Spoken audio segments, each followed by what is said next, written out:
Good evening, St. Lucia, and welcome to another edition of Chill and Chat. I'm your host, Mondi Lewis. Today I have with me the endorsed candidate for Micoud North, Mr. Jeremiah Norbert. Welcome to Chill and Chat, Jeremiah.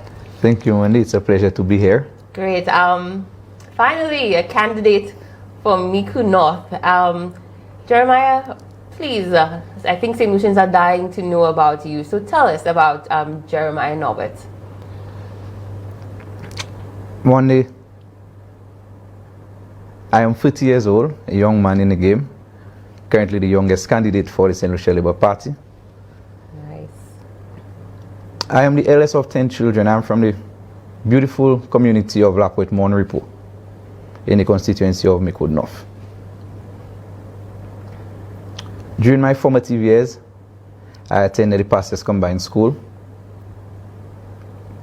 I succeeded at the common entrance exam, went on to the Vieux-Fort Comprehensive Secondary School. Monday, before I even delve any further, I must admit that I stem from very humble beginnings, very, very humble beginnings. As I said, I'm the eldest of 10 children. My mother is a single mom, and you can imagine, given my age range, that several brothers and sisters following right behind me. Whilst at the Vieux-Fort Comprehensive School, you know, the thing of the day, I was a bit troublesome. The hardship continued. My mother was not able to provide as she would like for us. So I was forced to go out there, fend for myself, fend for my brothers and sisters. So at a very tender age, I started planting my own garden. You could find me in the corner by Mr. Pleck, in the hairpin bend by Mr. Pleck, selling my watermelon. And I think I became a very good salesman then, because even when I finished selling my own watermelon, I was tasked or given the job to sell watermelon for the other farmers who were not able to sell their own watermelon. So I became the top salesman during that time. Yes. Very nice. Yes.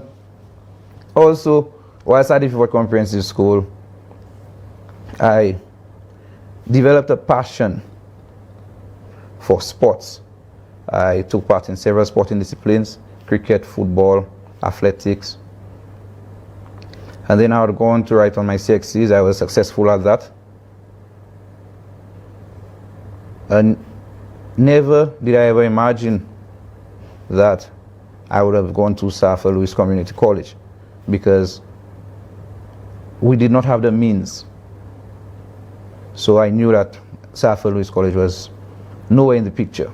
Thankfully, my godfather, Colvin Descat, my adopted father, Colvin Descat, he walked into my life and he provided me with this opportunity. So I made a move from Monrepo to Castries to go to school. And then you would think, okay, maybe things are going to get a bit better. The hardship continued. Whilst at Sir Arthur, I worked several part-time jobs. I did quite a bit of landscaping to ensure that there was a bread on the table, not just for myself, but for my brothers and sisters. I served as a role model for my brothers and sisters, so I had no choice but to excel in everything that I did, because I had every one of my brothers and sisters looking up to me. From the Sir Arthur Lewis Community College, I decided, okay, now it's time to get into the world of work.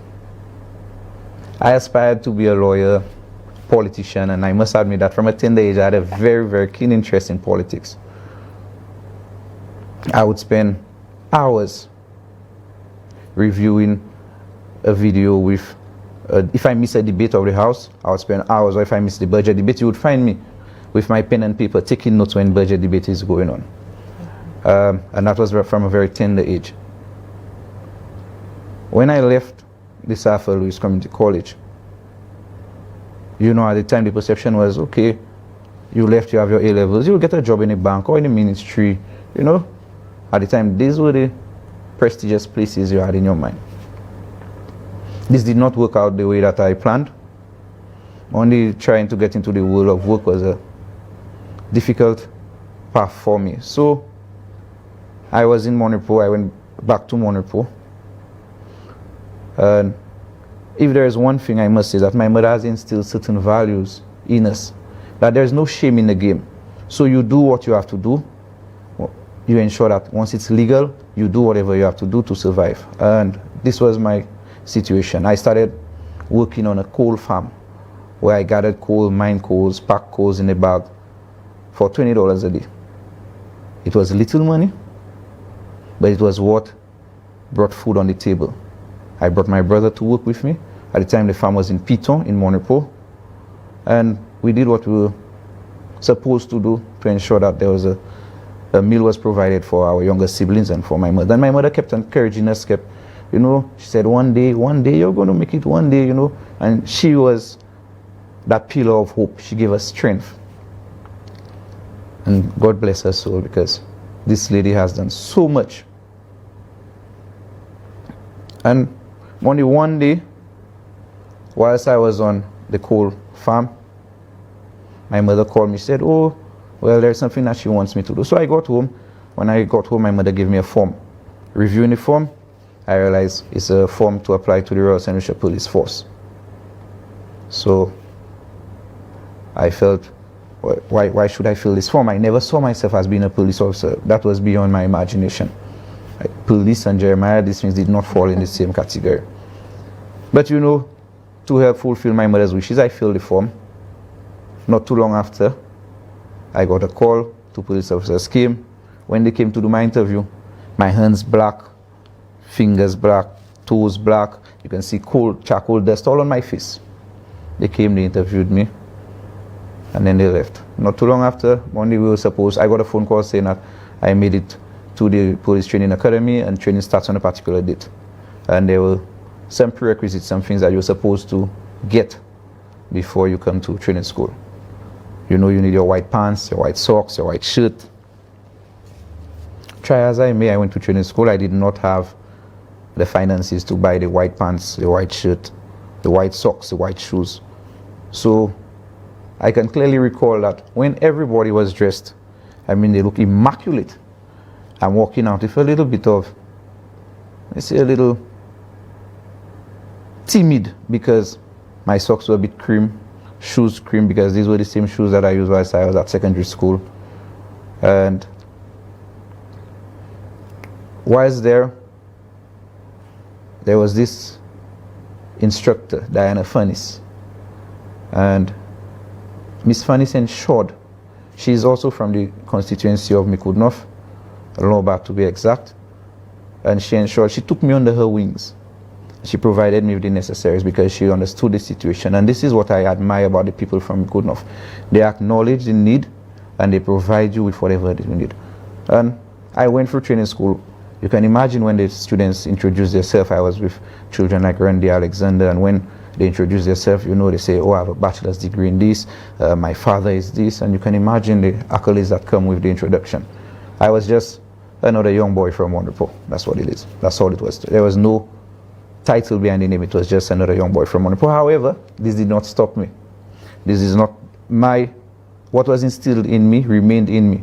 You continue to aspire for greatness, continue to put your best foot forward. Whatever undertakings you're going to take, ensure that you do it to the best. And this worked for me. I graduated from the police training academy as the best recruit. And not only as the best recruit, sweep the awards. I can remember graduation day. This was the first time I saw tears of joy run down my mother's face. Wow. This lady you could have seen she was touched to see her son. And not just my mother. My sister, my younger sister, was living with me at the time. She was at the Leon Hess Comprehensive School. You could have seen the amount of joy they had to see their brother doing things, achieving things. The hardship did not stop them only, because right now, to whom much is given, much is expected. And we have a situation where my mother is living in a very impoverished situation. And now I'm supposed to provide, or the expectation has increased, because now they know that you have a salary, a government salary that is. So you expect that you're going to provide. And I did everything that I could for every one of my brothers and sisters. So I have a sister who is a nurse, a sister who is a junior accountant. I have 2 brothers in the military. But if there's one thing I must say, I have one particular brother. Sadly, I think society has failed him in a way that we have tried, but he's at the Borderley Correctional Facility because of the nature of the environment that he was brought up in. Lucky me, I was able to get past the obstacles. He had a troubled childhood. And when I left the training academy, I went to the Criminal Investigations Department. I worked in the inner city basin. If there is one thing which worked for me as a police officer, is my ability to identify with the ghetto man. Someone I can tell you, I can go to Conway, I can go to Graveyard, Grass Street, the slums, and when I walk into these areas, you would hate my boss, and the level of respect. I can sit, I don't intimidate the ghetto people. They can identify with me because I can sit and have a conversation with them, and I do that all of the time. I take the opportunity to mentor young people. During my policing career, I've engaged in several school lectures. I've gone to the schools, done the lectures, try to encourage the young people, and this is a consequence of my humble beginnings. I understand what it is to be in hardship, to live in hardship, and to make your way out. I never wanted to. It was never my intention to stop there. I applied to the University of the West Indies on several occasions, and I got accepted. But sadly, I did not have the necessary finance or anybody to provide that backing for me to go to the University of the West Indies. So I applied about 6 times before I actually started my journey. So right as we speak, I'm in the process of completing a bachelor's degree in political science with the University of the West Indies. Thank you. Yes. Then, during my policing life, I've also engaged in several community-related activities. As I said, I have a love for football. I've made a contribution to football. I assisted and initiated in we have the Police Welfare Association has a football competition that they attribute to Randy Abbott, so it's called the Randy Abbott Football Competition, and I was one of the key members in the execution and delivery of this particular venture. I also have a love for motorcycles. Yes, I ride. Yeah, so I also assisted the police welfare. I used that drive, that love for motorcycles, to assist the Police Welfare Association in spearheading a motorcycle ride. We call it Sylvester Lesmo motorcycle ride. And this, what I like about these activities is that every time we have these activities, we incorporate the public and people who we deem as Rasta or the VNX, if you want to use that term. And I find it so easy to identify. All of them find it so easy to come to speak to me. So if there is one thing which has worked for me and I'm very proud of, is the fact that my humble beginnings, I always remember where I came from, and this is what has kept me going. I'm also married. My wife is a medical doctor. Well, as we speak, she's a medical student. She's in Cuba. She's specializing in pediatrics. This is my strength. I have 2 amazing sons with her. We share 2 amazing sons, and we try our best to raise 2 model young men. Because having seen what is happening in the country right now, I mean, it's not an easy task. We need to ensure that our youth are channeled in the right direction. We pave the way for them to ensure that what is now does not remain. So this is who Jeremiah Norbert is in a nutshell. You said a nutshell, but I mean, Jeremiah is such a powerful story, and you're only 30 years old. You're only 30 years old, and to have been through so much, and now you hear literally a success story, essentially. And I know you're not done yet because you have taken on yet another challenge, and that is politics. But Jeremiah, having gone through the police system, why would you give that up to pursue a life in politics? Because, I mean, by all indications, you have spoken about the work that you do in the communities, even just the relatability with people, and you seem to have a love for people and trying to ensure that their position and situation is ameliorated. why would you move into politics? Why would you leave that behind after 10 years? 10 years only. I must admit that a few weeks ago, I made one of the toughest decisions, or I was faced with one of the toughest decisions that I had to make in my life. And this was resigning from the Royal St. Lucia Police Force. But every day that I am awake, I believe I have a meaningful contribution to make, especially in the constituency of Micoud North. My community and the constituency, I believe I have a meaningful contribution to make. And I say that money because every day that I awake, and I look at the situation in Micoud North, I look at the situation of young people in St. Lucia. It pains me, Monday. It pains me because it's heart-wrenching to see the path that young people are taking right now. It pains me to see when you take a walk into the village of Micoud or the community of Monipo, you stop by the barber shops, by the bar, and you listen to the young men and young women of the constituency speak. Only they lack hope. Yes, they lack hope. There is something missing. They feel, when you hear them speak about representation, and Micoud North has not been a constituency where they ask a lot. I think they're satisfied with very little, and I think that we need to change this culture. I think Micoud North should demand, and they should receive what they're demanding. So, for me, leaving the police force to get into politics was as a result of wanting to do more. I want to have an impact on young people. Only you understand where I'm coming from in terms of my beginnings, my background, my profession. If there's one thing I must give credit to the police force for, is the level of professionalism that was instilled in me.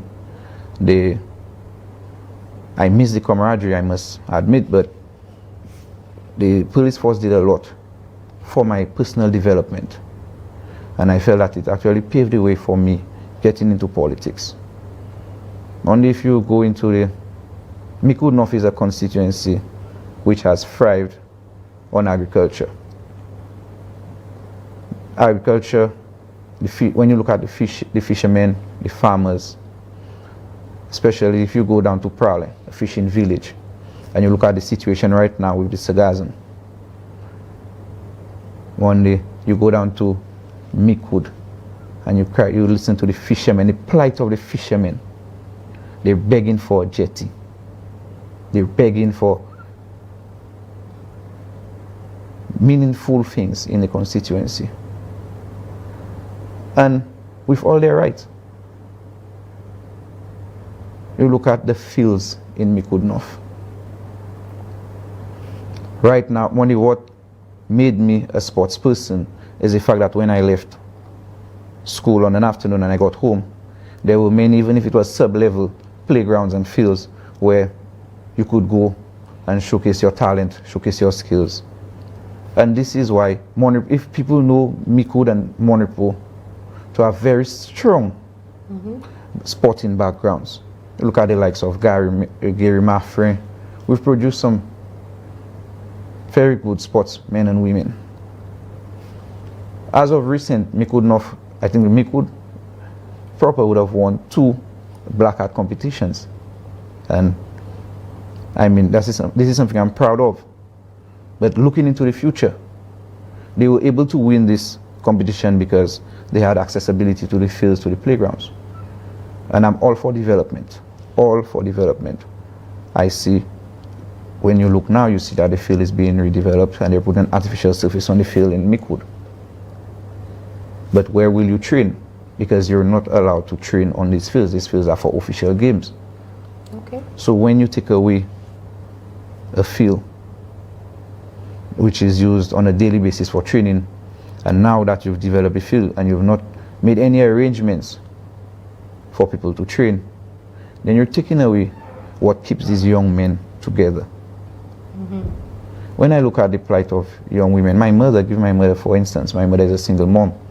Micoud North is literally characterized by unemployed single mothers. And what are they to do? I ask myself, what is there for them to do?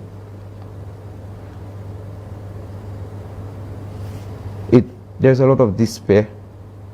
There's a lot of disheartened people, and they're asking for representation.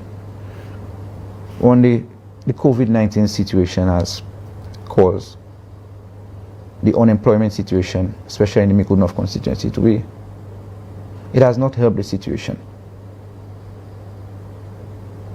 We encourage children, teachers encourage children to use a virtual platform, given the nature of COVID. We're not able, so right now everything is done for the virtual platform. And so many children in Micoud North do not have the prerequisite tools. They do not have the tablet, the computer, not even the basic internet access. And we're talking about a community, a constituency, which once had prime ministerial representation. And from what it was to what it is, I think in 2016 there was a report, and I think the St. Lucia National Condition of Living or Living Conditions report. And may surprise you, but Micoud North is the second poorest constituency in St. Lucia. Second poorest. And I tell you, it's heart-wrenching. I feel if God has given me the ability and I'm attempting to do something, now is the time. Now is my calling. Now is the time to bring the difference. And this is why I made the move from police to politics. I want to be in a situation where I can affect the lives of people. I can bring opportunities to the young people in Micoud. We look at farming, as I mentioned. I understand that, okay, we're no longer reliant on bananas, but when you look at, it's not just because of opportunity, money. We have a situation where you have feeder roads going to the Volets and the Wayon and the Piton and the feeder roads.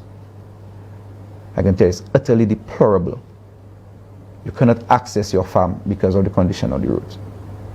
I think that Micoud North, the constituency of Micoud North, deserves better, and I see myself, this is why I see myself as a voice of the people of Micoud North, and this is why I have thrown my hat in the ring and take on this challenge. Okay, Jeremiah, it's very insightful. St. Lucia, this is the first segment of Chill and Chat with Mr. Jeremiah Norbert, who is the endorsed candidate for the St. Lucia Labour Party for the constituency of Micoud North. We have to take a break, but please stay tuned.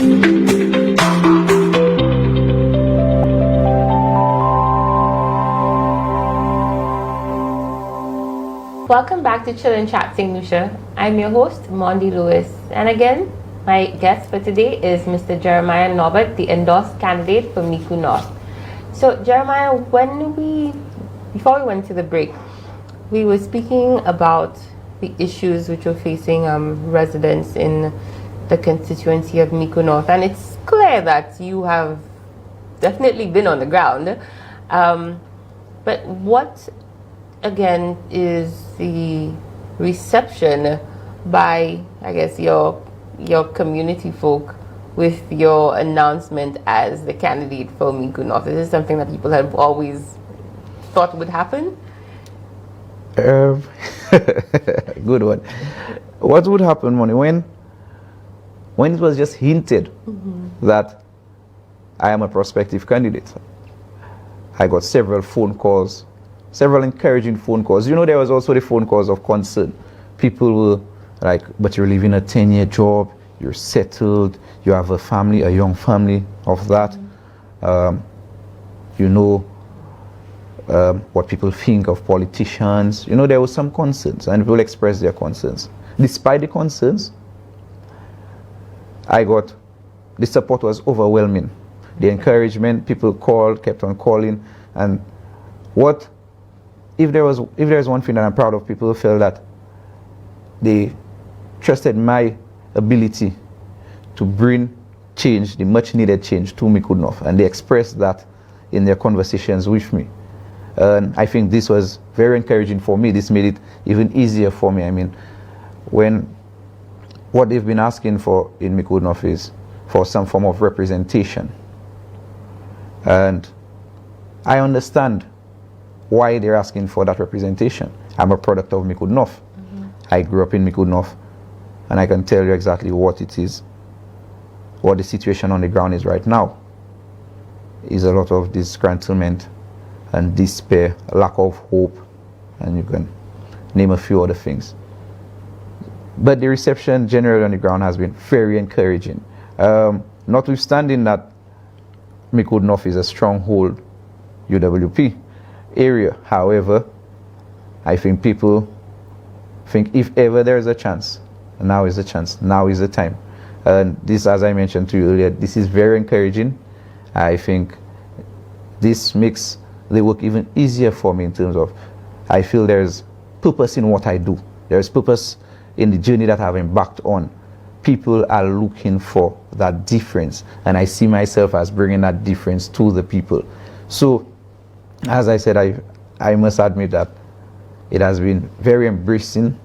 I go down when I walk into the village, everywhere I pass, the people call, yes, and if there's one thing, everybody is asking that you do not do like the rest. And I want to promise and give the people of Micoud North the assurance that I am coming and I have the best interest of the people of Micoud North at heart. I understand what it is for the young boy who does not know where the next meal is coming from. I understand what it is for the farmer when the hurricane comes and it washes away all your crops. I understand what it is for the fishers who do not have a jetty to get their boats on. I understand what it is for the young ladies who do not know where the father of their children are, or they do not get that support from their father. My mother, as I mentioned earlier, is a single mother. So I understand and I can identify with the people of Micoud North. The people of Micoud North know that I am of Micoud North, for the people of Micoud North, by the people of Micoud North. Very nice, Jeremiah. And would you say that your community involvement has helped? Because I know you spoke about your sporting background, but you, I guess, because of the kind of community, you also are very well known in your own right. I must first admit that my professional life has robbed me of some of my involvement in the community, and I think right now is opportune to make up time and to give back what I was robbed of because of my professional life. But in my younger days, I was active in church. I was an active member of the youth group. I attended the St. Anne's Parish in Monrepo. I was also a part of the 4-H football club and the 4-H cricket club. I also was part of the Montboisden football club. Even now, when I go back to my hometown, you will find me, every time I go back to the hometown, you will find me by the Owen field watching football or watching the game of cricket. Or if you don't find me playing football or cricket, you find me with a group of older people playing dominoes. I also love dominoes, so you also find me. And I think a lot of wisdom is passed on during the game of dominoes, because the kind of conversations that these older folks have with you. And I think I'm a very strong domino player, I must admit that. Despite my young age, I think I give these older men some serious licks when we play. So yes, I try my best to give back to my community as much as I can. It can be something as little as speaking to the young people. And as I said, what resonates with the people is the fact that they know where I come from. They know the situation, the impoverished situation that I come from. And I have not allowed this situation to deter me or break me down or prevent me from wanting to do more. And now that God has blessed me, I would love to pass on these blessings to the people of Micoud North. Very nice, Jeremiah. You spoke about your professional life robbing somewhat of your community involvement, because Yes. I would imagine you had to move to Castries. Yes. and a lot of your time being spent there. But your life in the police force, again, I mean, for your age, 10 years is a long time. What would you think was some of the greatest challenges because in the police force? I mean, we've heard so much about the police. We had ORC, then the impacts that followed. What has been the morale of the force? And you would have been there at those heightened periods. When I came into the Royal St. Lucia Police Force on June 10th, it was June 14th, 2010. Despite me not wanting to be a police officer at the time, that was not my intended trajectory. However, having left the training school, the idea of a police officer was, when you hear the women, the children, people speak of police officers, it was, let me tell you, it brought joy to my heart. I walked with my head held high. I mean, I learned so much throughout my policing years. And as I said, the police, I must give some credit to the organization, because who I am today is partly because of what they have done for me. But at the time, the morale was high. People look forward to coming to work. Let me tell you, it was always a competition. Even within the criminal investigations department, there was always an internal competition. Who is the best police officer? Who's going to produce most fires? And there was that high level of morale. Customer service was it. I wanted to outdo my peer when it comes to the person. I need to ensure that whoever comes to the office leaves satisfied. But only sadly, as we speak, and I speak from first-hand experience, the morale of the police force is on a low. And I think we can attribute that to the police force not having a proper support system. We look at a situation as recent as the police officer who was charged not too long ago. Where is the support system? The very nature of the work is one where sometimes in the execution of your duty, you may face litigation. When you face litigation, you're left to fend for yourself. And it is sad. It is very sad. So even if something happens on the job, you are not assisted by the job? No. You're left to get your own legal representation. You need to get the funding for the legal representation. You're left to fend for yourself. Wow. So right now what you have is police officers are in fear of taking action. Okay. And you cannot blame them, because at the end of the day you have a family to go back home to, and you do not want to put your entire livelihood at stake, not knowing that you have a support system in the event that things do not go your way. So what I see is that when the St. Lucia Labour Party gets into power, if there is one cause that I'm going to lobby for and to ensure I see something happen, is that of a support system. Ensure that legal assistance is provided to the police officer, and that he does not have to take the little monies from his pocket to get legal assistance when in execution of police duty. Okay, yes, that's quite surprising, but yes. I'm happy that is something that you would champion. Yes. But Jeremiah, in terms of, the risk of the job, but you also have a citizenry to protect. There is citizen security.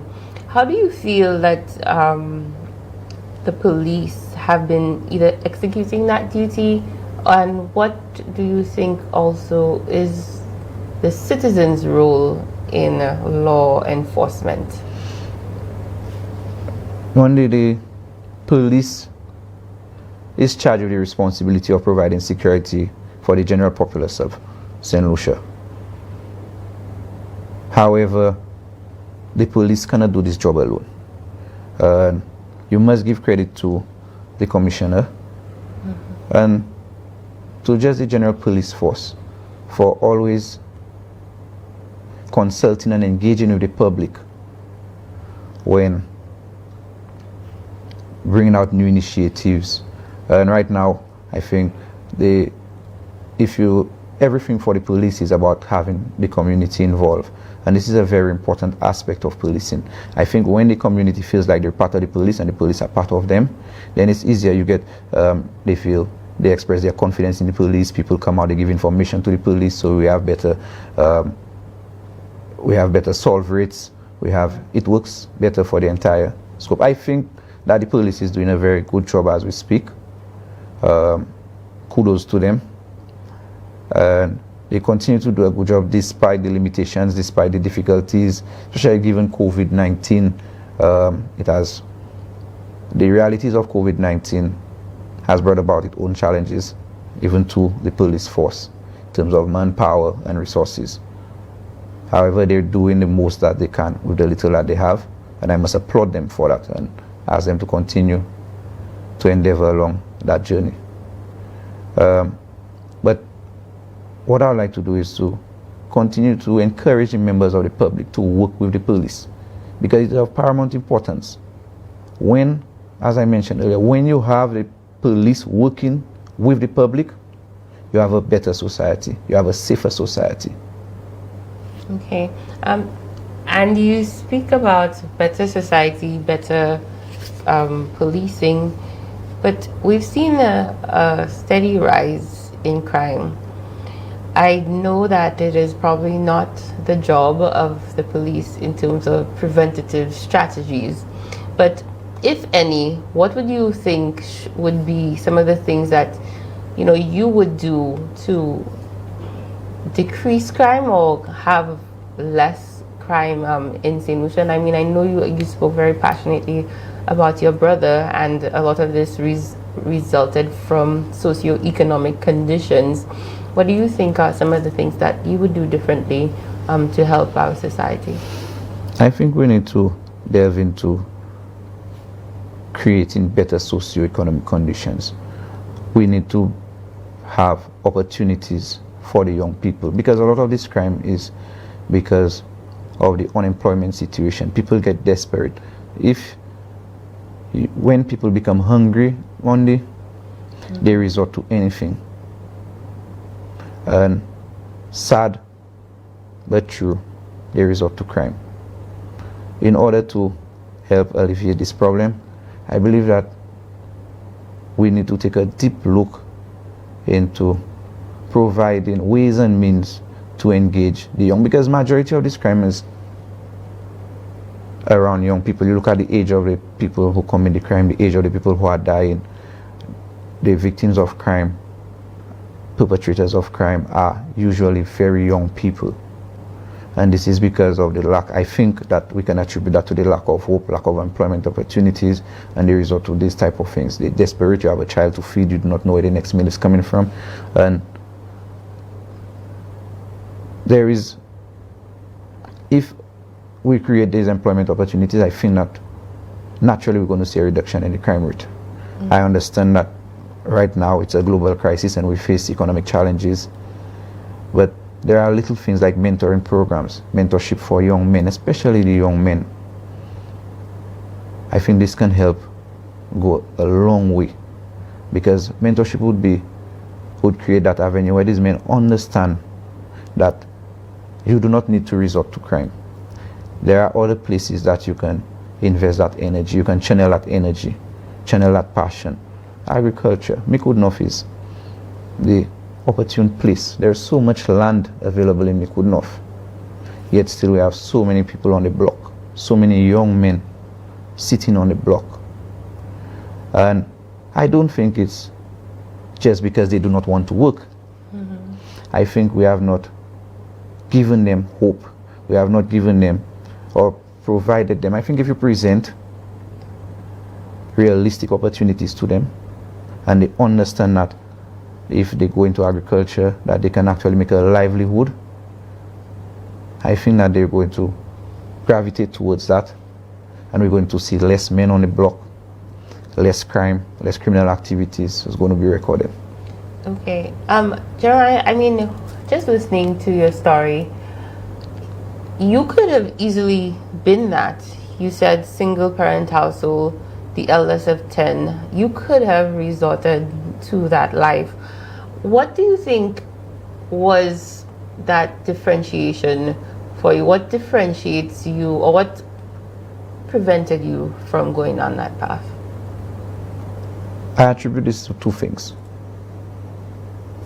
my adopted father and his intervention into my life at the time, and the general culture of my community. My community and the constituency of Micoud North still believe in a village. It takes a village to raise a child. So despite the hardship, despite my mother being a single mom, the encouragement always was there. Okay. Persons would see you and speak to you and encourage you. And this is what I appreciate about the constituency of Micoud North. There's that level of togetherness. There's that level of, and very humble people. And this is why I said that the people of Micoud North are not asking for a lot. They're not asking for a lot. And this is why I believe I can provide that type of representation. I would have gone there. I was raised in the constituency. I was raised in the community. The community raised me. Mm-hmm. And now I want to continue to assist the community in raising the other children. I want to provide that opportunity which I did not have in terms of the tangible things. Mm-hmm. I want to provide this opportunity to especially young people in Micoud North. Okay. Well, you're still young. I mean, when you speak, I would think that you have lived for so many years. But Jeremiah, it is really commendable to see, to just be taken on your journey, your life journey, and to see that at 30 you're ready to literally start a whole new life in politics with your young family. So I say kudos to you, and all the best in that. Just to interject, 30, you say 30 and you know you're ready to start a whole new life. I must tell you, Monday, that I felt it's either now or never because of the deteriorating condition of the constituency of Micoud North. Wow. Right now, Micoud North more than ever needs proper representation. They need the assistance. They need the help. And I figure 5 years from now, if this assistance is not provided, we may just jump from number 2 on the poorest community list to number 1. And it breaks my heart to see that. I would love to see Micoud North become the new Capital State of the South. That is my dream for Micoud North. That is the legacy I want to leave behind. I want to ensure that when I close my eyes and I leave this world, that I have made an impact on the people of Micoud North, and I have made life easier for them. I have made a meaningful contribution, and that I give them both tangible and intangible assets to cling on to. So this is how I want to live, and this is why I took on the journey at 30 years.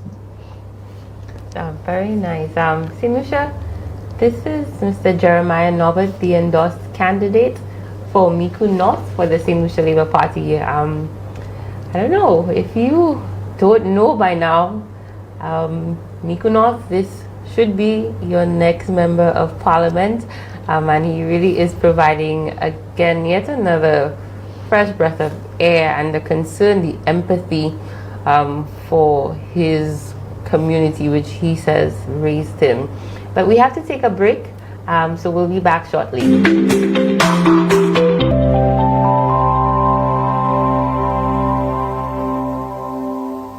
Welcome back to Chill and Chat. I'm your host, Mondi Lewis, and my guest, Mr. Jeremiah Norbert, endorsed candidate for Micoud North from the St. Lucia Labour Party. So Jeremiah and I have gone through his life, which is such a powerful story. His community involvement in the constituency of Micoud North, becoming a police officer, and really just his connection to the constituency. Like, he really never left St. Lucia. So for us, we are very hopeful that Mr. Norbert will bring the seat home for the St. Lucia Labour Party. So we're going into, again, the last segment, the quick fire questions. So Jeremiah, over to you now. Who's the one person who changed your life? My mother. Seeing my mother persevere amidst the difficulties, amidst the challenges, she kept the faith, she kept believing. My mother. Okay, remember. What gives you hope?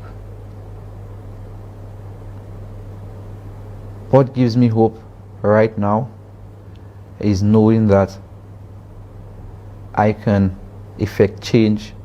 Right now I'm in a position to where I'm hopeful that I'm going to be able, that I'm going to win the seat. I'm confident, yet still hopeful that I'm going to win the Micoud North seat and effect change in the lives of the young, the fishers, the farmers, the single mothers, the elderly in Micoud North.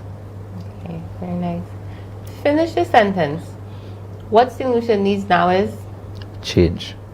We need caring people. We need a government which understands people.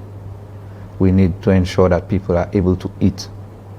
There is no need in having a new road if you have no food on your table. So we need to ensure that what we need right now is change. Change. If you become MP and could tackle only one issue, what would that be? The unemployment, especially the youth unemployment, not in just Micoud North, St. Lucia by extension, but the unemployment situation is one which is dire right now. And if there's one thing that I would love to see a difference in, is I would love to see an increase in the employment level in St. Lucia and in Micoud North. Okay. Why Philip J. Pierre for Prime Minister? Philip J. Pierre is a leader who understands the plight of the people.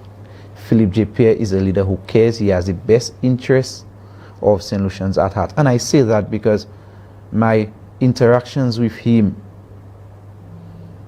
has caused me to view him in such a wonderful light. In that when I first met with Philip J. Pierre and I left his office, I remember him handing me a book. And in that book, he wrote a note. I did not know what he was writing, so I took the book and I went home. And when I got home, I opened it to read the note. And he wrote, "Comrade, welcome to the party. Remember that the people always come first." And he put the always and people in bold. This is a man who has people at heart and the best interest of St. Lucians at heart. Okay, very nice. What keeps you up at night? Only to be quite frank with you, I have not been sleeping the past few days. It has been, I turn and twist on my bed because I think of the situation on the ground right now in Micoud North and how I can address it. And there are so many things that I want to do. I have to be realistic about it. So trying to break it down into a short term, mid-term, long term keeps me thinking all night long. Okay. Why the St. Lucia Labour Party? The St. Lucia Labour Party, because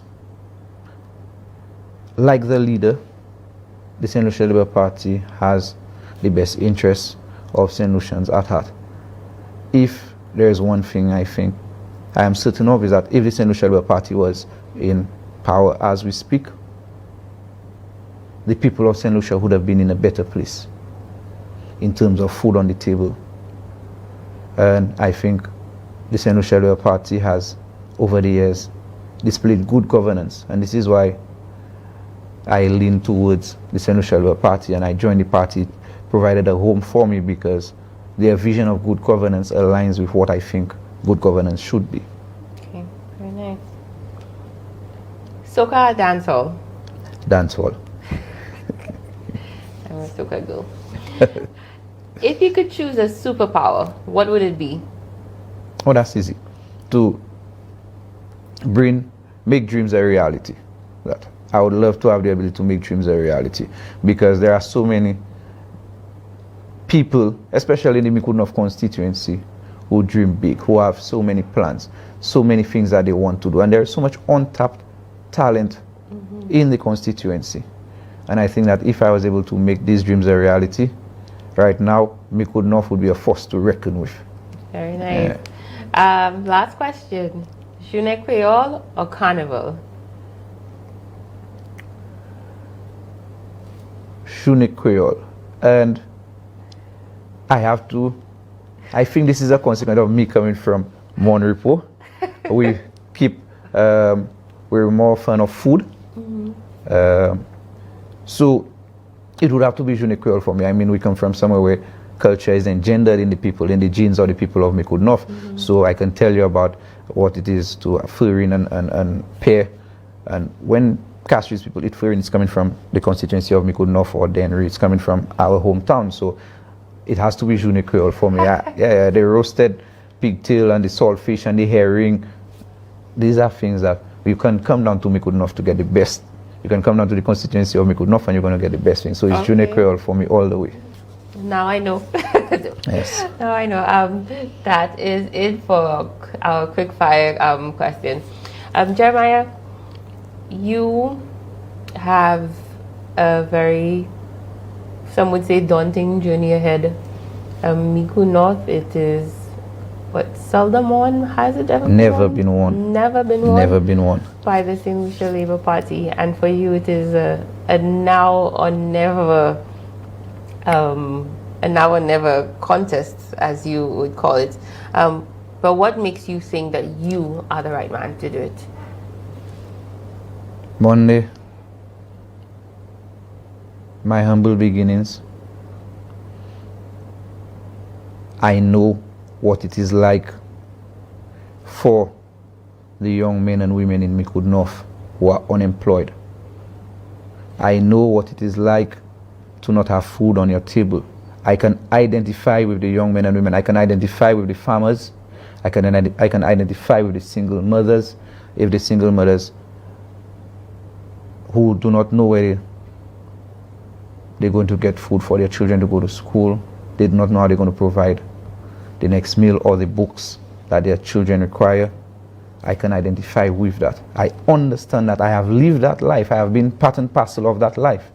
I was born and raised in Micoud North. And I know what it is like. I know the plight of the people in Micoud North. I know what it feels like to want to go and take a sweat on an afternoon and you have no fuel to go and take a sweat.